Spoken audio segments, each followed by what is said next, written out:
Hello everyone, this is Mrs. Thomas, one of the U.S. history teachers here at Agora, and I'll be reading the Week 3 quiz to you today. The Week 3 quiz will have 10 total questions for a total of 20 points. You want to make sure when you finish up today that you go down to the bottom of the quiz and click Submit Quiz so that it shows up in the gradebook to your teacher. Question number 1. Which statement best describes the relationship between colonists and Native Americans during the 17th and 18th century? A. The two groups sometimes cooperated, but the colonists' desire for more land led to conflict. B. Native Americans and British colonists most often helped each other and learned from each other.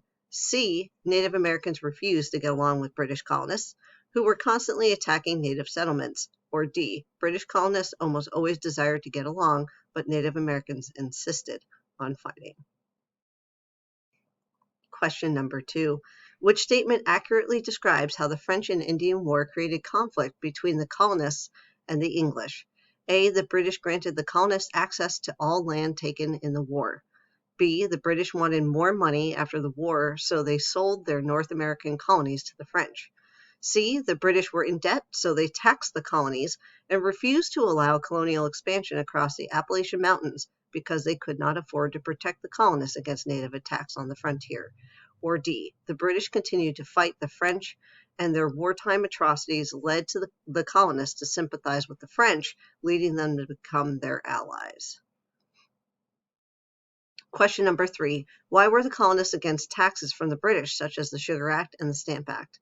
A. Only poor colonists had to pay the taxes. Wealthy members of society were exempt from paying. B. The taxes were too low to do much good, and colonists did not want to bother paying them.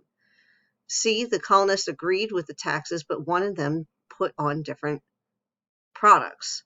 D. The taxes were put into place without the colonists having a say in what was taxed or by how much. They had no representation in British government. Question number 4. This is multiple choice, this is matching, and you want to match the colonial protest to the British policy it was in response to.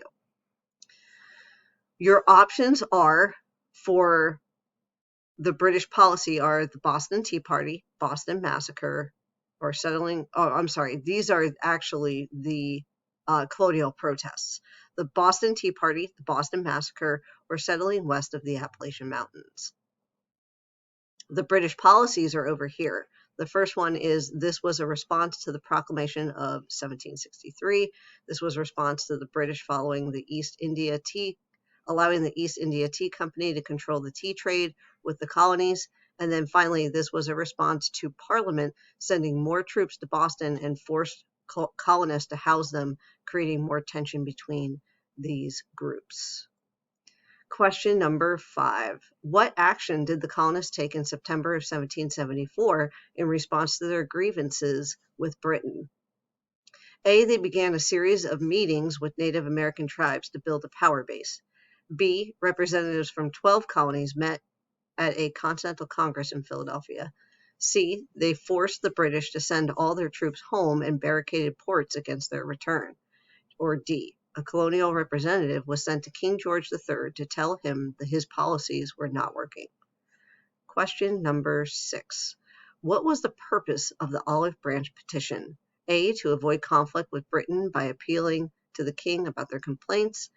B. To try to expand economic trade by bringing in olives from southern Europe.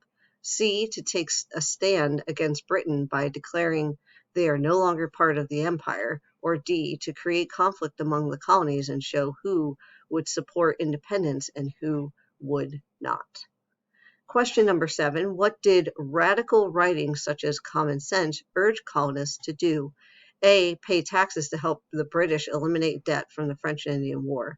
B. Move out into the frontier and live among the natives. C. Declare independence and establish a republic. Or D. Insist upon having representation in the British Parliament. Question number 8. Who wrote the first draft of the Declaration of Independence? John Adams, Samuel Adams, George Washington, or Thomas Jefferson? Question number 9 takes a quote from the Declaration of Independence. which you will read here. And then it says, according to the Declaration of Independence, where does government get its authority and what should be done if government is not following that authority? A, the U.S. Constitution and rewrite it. B, from the people overthrow the government. It has no authority and a king is elected. Or D, from God and a new ruler is chosen based on birthright.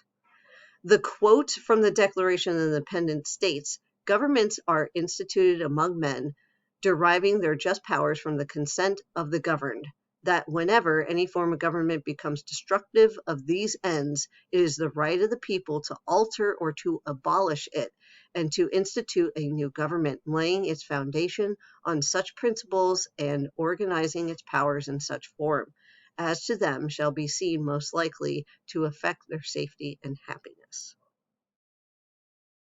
Question number 10. Much of what Thomas Jefferson wrote in the Declaration of Independence was influenced by John Locke. Which of the following is an example of one of these ideas? A, the citizens of each state shall be entitled to all privileges and immunities of citizens in the several states. B, all legislative powers herein granted shall be vested in the Congress of the United States, which shall consist of a Senate and a House of Representatives.